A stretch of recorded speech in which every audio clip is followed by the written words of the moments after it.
नमस्कार। मैं सुभाष शर्मा आप सभी मित्रों को अपने इस एफी ऑडियो लाइव में स्वागत करता हूं। हम सभी देशवासियों के आदर्श परम पूजनीय स्वामी विवेकानंद जी के जन्म दिवस एवं युवा दिवस बहुत बहुत। स्वामी जी कहते हैं, उठो जागो और तब तक नहीं रुको जब तक लक्ष्य प्राप्त न हो जाए। तुम जो सोच रहे हो उसे अपनी जिंदगी का विचार बनाओ, उसके बारे में सोचो, उसके लिए सपने देखो, उस विचार के साथ जियो। तुम्हारे दिमाग में, तुम्हारी मांसपेशियों में, तुम्हारे नसों में और तुम्हारे शरीर के हर हिस्से में वो विचार भरा होना चाहिए। यही सफलता का सूत्र है।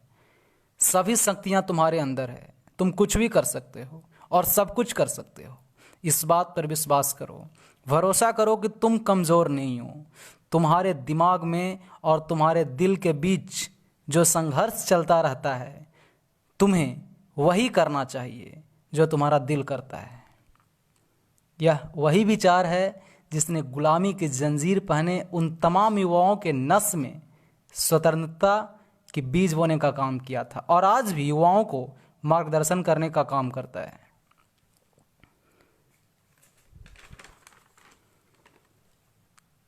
आज भी स्वामी विवेकानंद के विचारों और कर्म युवाओं के प्रेरणा स्रोत बने हुए हैं और हमेशा बने रहेंगे एवं युवाओं को ऊर्जा देते रहेंगे। स्वामी जी भी मानते थे, अगर युवाओं की ऊर्जा को सही दिशा प्रदान की जाए तो राष्ट्र के विकास को नए आयाम तक ले जाया जा सकता है। आज का युवा जीवन में चारों ओर से निराशाओं से घिरा हुआ है। ऐसे में स्वामी विवेकानंद के विचार ही उसके कर्म करने के लिए उत्साहित कर सकता है। स्वामी विवेकानंद का विचार उसमें ऊर्जा का संचार कर सकता है। स्वामी विवेकानंद के विचार युवाओं के लिए एक गुरु की भांति तथा एक पथ प्रदर्शक के रूप में हमेशा उनके साथ खड़ा रहा है और उन्हें महान कार्य करने के लिए प्रेरित करने का काम किया है। इसीलिए विश्व के हर मनुष्य को स्वामी विवेकानंद के विचारों को अपने जीवन में आत्मसात करना चाहिए तथा एक कर्मठ और ओजस्वी मनुष्य के भांति जीवन व्यतीत करनी चाहिए। दोस्तों, स्वामी विवेकानंद जी कहा करते थे, अनेक देशों में भ्रमण करने के पश्चात मैं इस निष्कर्ष पर पहुंचा हूं कि संगठन के बिना संसार में कोई भी महान एवं स्थायी कार्य नहीं किया जा सकता है। अर्थात वो एक ऐसे समाज की कल्पना करते थे जिसमें धर्म या जाति के आधार पर मनुष्य में कोई भेद न रहे। उन्होंने वेदांत के सिद्धांतों को इसी रूप में रखा। अध्यात्मवाद बनाम भौतिकवाद के विवाद में पड़े बिना भी यह कहा जा सकता है कि समता के सिद्धांतों को जो आधार विवेकानंद ने दिया, उससे आसान आधार शायद ही ढूंढा जा सके। विवेकानंद को युवकों से बड़ी आशाएं थी। आज भी हम सभी युवा उन्हें अपना आदर्श मानते हैं क्योंकि उस ओजस्वी सन्यासी का जीवन ही एक आदर्श है। आज अगर देश के पास इंडियन इंस्टीट्यूट ऑफ साइंस जैसी संस्था है तो इसका श्रेय भी विवेकानंद को ही जाता है। एक प्रसंग है कि जब विवेकानंद शिकागो भाषण देने जा रहे थे तो जहाज के सफ़र में उनकी भेंट जमशेदजी टाटा से हुई। दोनों में काफ़ी मुद्दों पर बहस हुई, एक दूसरे से चर्चा हुई। तो विवेकानंद को पता चला कि जमशेद जी कुछ नए बिजनेस आइडिया को लेकर और कुछ नए आइडिया के लिए वे अमेरिका जा रहे हैं। जमशेद जी टाटा को भारत में एक अनुसंधान और शैक्षिक संस्थान खोलने के लिए उन्होंने प्रेरित किया। साथ ही साथ एक स्टील फैक्ट्री की स्थापना करने की भी सलाह दी। उन्होंने कहा कि इससे देश के युवाओं का विकास होगा और उनको रोजगार का अवसर मिलेगा। जमशेद जी टाटा का इस पर काफ़ी असर हुआ और उन्होंने उन दोनों मोर्चा पर काम करने की ठान ली। तत्पश्चात उस पर अमल करते हुए उन्होंने इंडियन इंस्टीट्यूट ऑफ साइंस की स्थापना किया और कई स्टील फैक्ट्री भी स्थापना किया। तो इसका श्रेय भी कहीं ना कहीं विवेकानंद को ही जाता है कि आज हमारे देश में कई स्टील फैक्ट्रियां हैं। एक प्रसंग और आता है कि एक बार स्वामी विवेकानंद जी अपने एक दोस्त के साथ जहाज में सफ़र कर रहे थे सुबह के वक्त में। उन्हें अखबार दिया गया पढ़ने के लिए क्रू मेंबर की तरफ से। विवेकानंद जी ने उस अखबार को पढ़ा और अपने दोस्त को पढ़ने के लिए भी दिया। वो कुछ देर ही उस अखबार को पढ़े और तुरंत पढ़कर उस अखबार को अपने दोस्त को दे दिया और देकर खुद जहाज़ के किनारे चले गए, यानी उस चैम्बर से बाहर निकल गए। तेज हवा के कारण उनके दोस्त के हाथ से वो अखबार छूटकर पानी में गिर गई। इतने में इस बात का एक क्रू मेंबर को पता चलता है। वो क्रू मेंबर आया और उस बात के लिए उनके दोस्त को वो बहुत गाली दिया और बेइज्जती किया।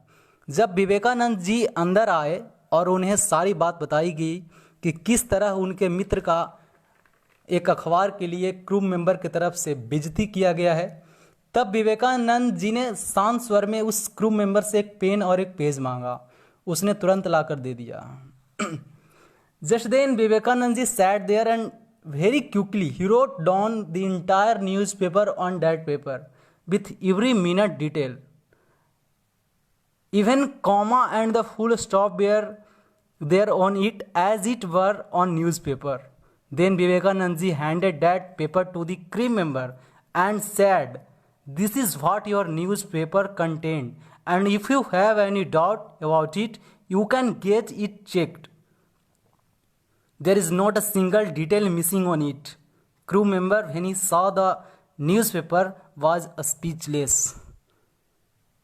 ये थे स्वामी विवेकानंद। एक और प्रसंग आता है कि शिकागो जाने के बाद विवेकानंद को पता चला कि धर्म संसद में हिस्सा लेने के लिए आधिकारिक अनुमति उन्हें नहीं दी गई है और सितंबर के पहले हफ्ते के बाद ही धर्म संसद शुरू होगी। उन्होंने बीच की अवधि के लिए बोस्टन जाने का फैसला किया। बोस्टन में उनकी मुलाकात हार्वर्ड यूनिवर्सिटी के उस टाइम के बहुत ही पॉपुलर और जाने माने प्रोफेसर जॉन हेनरी राइट से हुई। राइट ने विवेकानंद को यूनिवर्सिटी में भाषण देने के लिए आमंत्रित किया और उनके भाषण से वह काफ़ी प्रभावित हुए। जब राइट को पता चला कि विवेकानंद के पास धर्म संसद में शामिल होने के लिए आधिकारिक अनुमति नहीं है और कोई परिचय पत्र भी नहीं है, तब उन्होंने कहा, बहुत मज़ेदार बात उन्होंने कहा, आपका परिचय मांगना ठीक उसी तरह होगा जिस तरह जैसे कि सूर्य से स्वर्ग में चमकने के लिए उसे आधिकारिक सबूत मांगा जाए। ऐसा उस प्रोफेसर ने स्वामी विवेकानंद के लिए कहा कि जैसे जिस तरह सूर्य से स्वर्ग में चमकने के लिए उसके अधिकार का सबूत मांगा जाए, ठीक उसी तरह होगा जैसा कि आपसे अगर कोई आपका परिचय मांगता है कि उस धर्म सम्मेलन में आप भाषण देंगे या नहीं देंगे, इसके लिए आपका परिचय पत्र आपको दिखाया जाए। आज हम सभी युवाओं को विवेकानंद के आदर्शों पर चलने की आवश्यकता है और उनके विचारों को मस्तिष्क में जगह देने की ज़रूरत है। निसंदेह एक समय आएगा कि हम अपने अपने लक्ष्य को प्राप्त करेंगे, क्योंकि विवेकानंद एक ऐसे संत थे जिन्होंने जीवन के आदर्शों को समझा ही नहीं बल्कि उससे जीवन में उतारा। कहा जाता है कि संत लोग कभी जीवन में मरते नहीं हैं। जो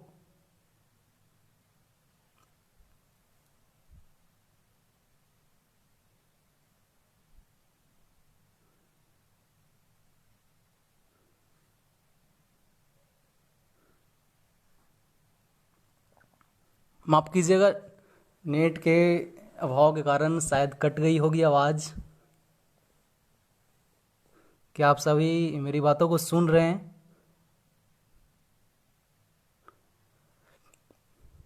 माफ़ कीजिएगा, मेरी आवाज़ शायद आप तक नहीं जा रही होगी कुछ देर के लिए, उसके लिए क्षमा चाहते हैं। यहाँ पे थोड़ा सा नेट की समस्या है।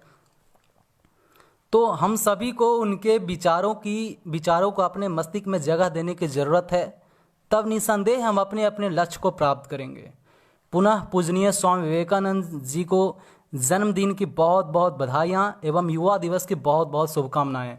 दोस्तों, मैंने एक युवा होने के नाते आज मेरा अंतर्मन ने मुझे बताया, मुझे जगाने का काम किया कि नहीं, मतलब कुछ इस पे अपनी बात रखा जाए। क्योंकि युवा पीढ़ी अगर किसी भी देश, युवा पीढ़ी अगर अपने आप को सही कर ले, अपने आप को एक मतलब स्वामी विवेकानंद जैसे उनका कुछ सब विचार नहीं, उनका एक दो विचार को भी अपने अपने जीवन में उतारे तो निसंदेह वो अपने लक्ष्य को प्राप्त करेगा, सक्सेस को प्राप्त करेगा। और इसी के साथ मैं आप लोग का ज़्यादा समय न लेते हुए, जय हिंद, जय भारत, धन्यवाद, थैंक यू।